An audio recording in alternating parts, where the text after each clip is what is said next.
মুসলমান ভাইরা আমার, আল্লাহ পাক রব্বুল আলামিন ফিরাউনের কাছে মুসা পয়গম্বরকে পাঠালেন। মুসা আলাইহিস সালাতু ওয়াস সালামকে আল্লাহ তাআলা মুজিজা দিয়েছেন, লাঠির মুজিজা। লাঠি যখনই ছেড়ে দেন সঙ্গে সঙ্গে বিশাল সাপ হয়ে যায়। ফিরাউন বলল, আচ্ছা তুমি এত বড় জাদুকর, আমার কাছে অনেক জাদু আছে। জাদুকরদেরকে সে একত্রিত করলো, হাজার হাজার জাদুকরদেরকে একত্রিত করা হলো। মুসা আলাইহিস সালাতু ওয়াস সালাম আর ফিরাউন দুইজনে মিলে একটা টাইম ডেট ঠিক করলেন। উৎসবের দিনে এই জাদু প্রদর্শনী হবে। মুসা আলাইহিস সালাতু ওয়াস সালাম সেই দিন উপস্থিত হয়েছেন। জাদুকররা তাদের জাদু নিয়ে উপস্থিত হয়েছে, হাজারে হাজার, লাখো লাখো মানুষ বিভিন্ন জায়গা থেকে, এলাকা থেকে সব মানুষ দেখতে আসছে। দেখবো আজকে খেলা, মুসা যেতে নাকি ফিরাউন যেতে। সুবহানাল্লাহ বলেন। প্রাণপ্রিয় মুসলমান ভাইরা, জাদুকররা উপস্থিত হয়ে গেছে। জাদুকররা মুসা আলাইহিস সালাতু ওয়াস সালামকে লক্ষ্য করে বলতেছে, ও মুসা, তুমি কি আগে তোমার জাদু তুমি দেখাবা নাকি আমরা আগে দেখাবো? মুসা আলাইহিস সালাতু ওয়াস সালাম বললেন, তোমরাই আগে দেখাও, কি দেখাতে চাও, যা দেখাবা দেখাও। জাদুকররা তাদের জাদু প্রদর্শনী শুরু করে দিল। তাদের দড়ি কাছি এগুলো তারা ছেড়ে দিয়েছে, মাঠ ভর্তি সাপ হয়ে খেলা করা শুরু করে দিয়েছে। فأوجس في نفسه خيفة موسى মুসা আলাইহিস সালাতু ওয়াস সালাম এত জাদু দেখে ভিতরে ভিতরে ভয় পাচ্ছেন। আল্লাহ পাক রব্বুল আলামিন বললেন, ও মুসা, উল্লা লা তাখাফ, ও মুসা তুমি ভয় পেও না, ইন্নাকা আনতাল আ'লা। জোরে বলেন আল্লাহু আকবার। ও মুসা, আজকে তুমি বিজয়ী হবে। কে বলেছেন? জোরে বলেন, কে বলেছেন? আল্লাহ তাআলার নামটা কি জোরে বলা যাবে না? জোরে বলেন তো দেখি। জোরে জোরে বলতে থাকেন। বেশি বেশি মার নাম নেন, বাপের নাম নেন, আল্লাহ তাআলার নামটা বেশি নিবেন। নাই মৃত্যুর সময় জবান দিয়ে কিন্তু আল্লাহ বের হবে না। দেখবেন মানুষ কোন জায়গায় হুসুট খেলে মনের ভিতরে যা চায়, ওরে বাবা কয়ে চিল্লে ওঠে, ওরে মাগরে কয়ে চিল্লে ওঠে। মনের ভিতরে ওটা আপনি হঠাৎ করে বেরোচ্ছে, তার মানে এটাই আপনার অন্তরের ভিতরে আছে। হঠাৎ করে ধাক্কা খেলে আপনার মনের থেকে যেন বের হয় আল্লাহ। হঠাৎ করে ধাক্কা খেলে, কোনো ব্যথা পেলে, যেখানেই ব্যথা পান, হঠাৎ করে যেন মুখের থেকে বের হয় কার নাম? জোরে বলেন কার নাম? জোরে বলেন কার নাম? আল্লাহ তাআলার নাম জোরে জোরে বলতে হবে, জোরে জোরে বলতে হবে আল্লাহ পাকের নাম। আল্লাহ তাআলা শুনে খুশি হয়ে যাবে।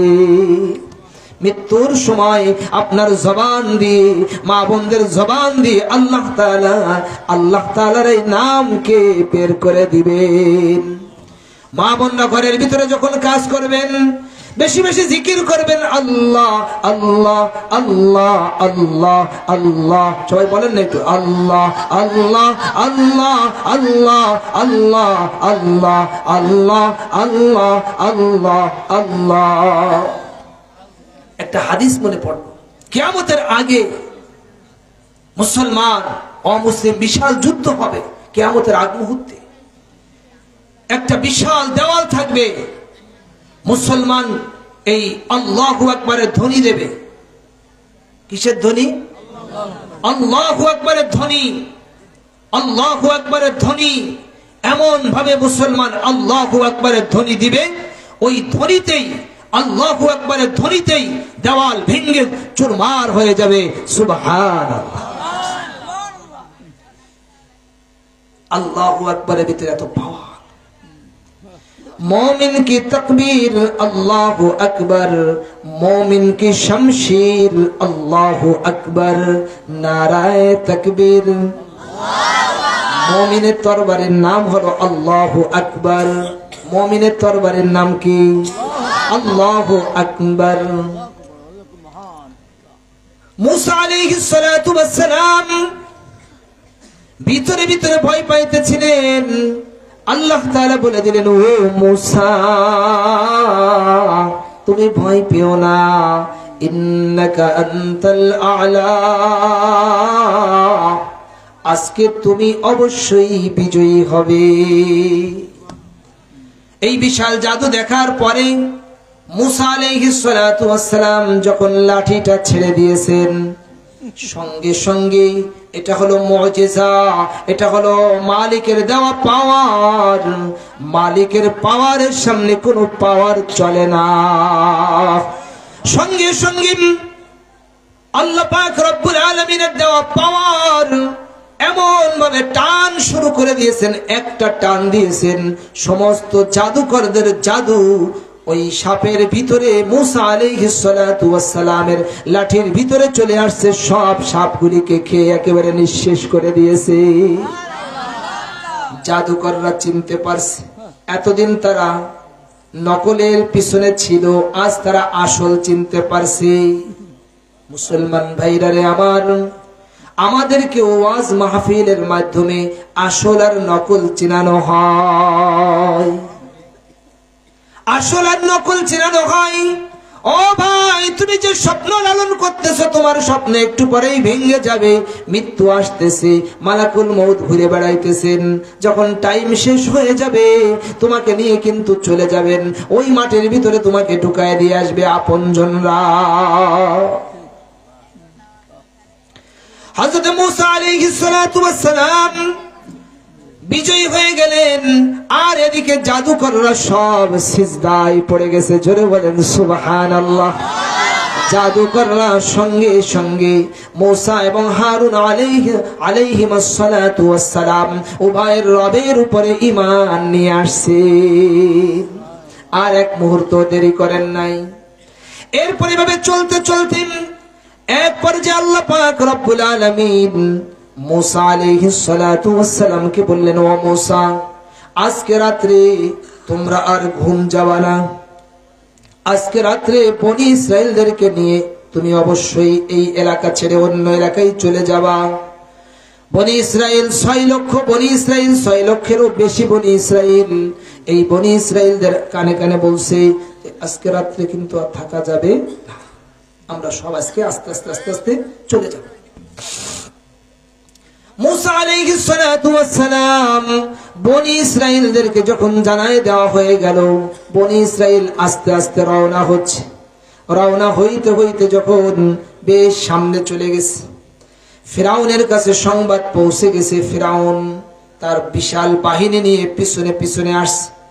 আমার প্রাণপ্রিয় মুসলমান ভাইরা, খুব ভালো করে শোনেন। বনি ইসরাইল যাইতে যাইতে যাইতে সামনে নদী, সামনে সাগর, আর পার হওয়ার কোনো ব্যবস্থা নাই।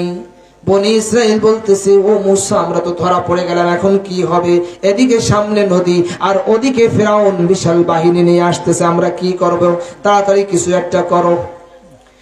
আল্লাহ পাক রব্বুল আলামিন मूसा পয়গম্বরকে বললেন, ও मूसा, তোমার হাতে যে লাঠি আছে, একটা বাড়ি লাগাও, নদীর উপরে বাড়ি লাগাও। मूसा আলাইহিস সালাতু ওয়াস সালাম বাড়ি লাগায় দিয়েছেন। আল্লাহ পাক রব্বুল আলামিন 12টা রাস্তা করে দিয়েছে। 12টা রাস্তা তৈরি হয়ে গেল। মুহূর্তের ভিতরে বনি ইসরাইল 12 রাস্তা ধরছে। তারা আস্তে আস্তে যাইতে যাইতে ওপারে পার হয়ে গেছে। ফিরাউন এসে বলে, জানো আমার কি পাওয়ার বানায় রাখছি? নাউজুবিল্লাহ বলে। ফিরাউন এসে বলে, আরে দেখো আমার কি পাওয়ার, রাস্তা বানায় রাখছি, আমার আগে এসে রাস্তা হয়ে গেছে। আল্লাহ তাআলা ফেরেশতাদেরকে অর্ডার দিয়েছেন, ফেরেশতারা তোমরা রেডি থাকো। ও ফেরেশতারা তোমরা রেডি থাকো। ফিরাউন লোকজন নিয়ে, লস্কর নিয়ে, বিশাল বাহিনী নিয়ে উঠতেছে। উঠতে উঠতে মাছ পরিমাণ যখন চলে আসছে, আল্লাহ পাক রব্বুল আলামিনের ওয়ার্ডার আসছে। আল্লাহ তাআলা হুকুম করে দিয়েছেন আর ফিরাউনকে সুযোগ দেওয়া যায় না। হাত্তা ইযা আদরাকাহুল গরক قال آمنت أنه لا إله إلا الذي آمنت به بنو إسرائيل وأنا من المسلمين। ফিরাউন যখন পানির ভিতরে যখন হাবুডুবু খাওয়া শুরু হয়ে গেছে, ফিরাউন ওই সময় কি বলে খেয়াল করেন। قال آمنت أنه لا إله, ফিরাউন ওই সময় বলেন আমি ঈমান আনলাম যে আল্লাহ ছাড়া আর কোন ইলাহ নাই, সেই আল্লাহর উপরে আমি ঈমান আনলাম। আর বলে কি ওয়া আনা মিনাল মুসলিমিন, আর আমি মুসলমানদের অন্তর্ভুক্ত হয়ে গেলাম। ফিরাউন মরার সময় মুসলমান হতে চেয়েছে। সবাই বলেন ফিরাউন মরার সময় কি হতে চেয়েছে? মুসলমান হতে চেয়েছে। তাহলে মুসলমান কি জিনিস একটু বুঝে নেন। ফিরাউন এত বড় বাদশাহ, সারা দুনিয়ায় বাদশাহী চালিয়েছে। সেই ফিরাউন মরার সময় চেয়েছে ওয়া আনা মিনাল মুসলিমিন, আমি মুসলমানদের অন্তর্ভুক্ত হয়ে গেলাম। আল্লাহ তাআলা বলেন আর এখন দেখবেন চোর ধরা পড়ছে, মনে করেন মসজিদের জুতা চোর খুঁজে পাওয়া যাচ্ছে না, প্রায় আম বাগানে থেকে আম পেড়ে নিয়ে যায়, এত পাহারা দেয় কিন্তু ধরতে পারে না। একদিন সবাই মিলে আজকে আমরা কেউ ঘুম যাব না, অনেক কষ্ট করে দেখে রাত যখন গভীর 2টার পরে চোর আসছে, সে একেবারে কালো কুলো, কিছু চিনা যাচ্ছে না, তারে অনেক কষ্ট করে সবাই ঠাসে মেশে ধরছে, বাঁধতে ফেলছে। বলে আমি আর কোনোদিন করবো না। এখন তোমারে পাই না, কতটা দিন হয়ে যাচ্ছে, আমরা রাত্রে ঘুমাতে পারি না, তোমাকে পাহারা দিয়ে দিয়ে আজকে ধরছি, তুমি এখন চুরি করবে না তাই বললে কি? তখন কি মানুষ ছাড়তে চায় বলেন? আল্লাহ তাআলা বলেন এখন ফিরাউন তার শেষ সময়ে সেও মুসলমান হতে চেয়েছিল।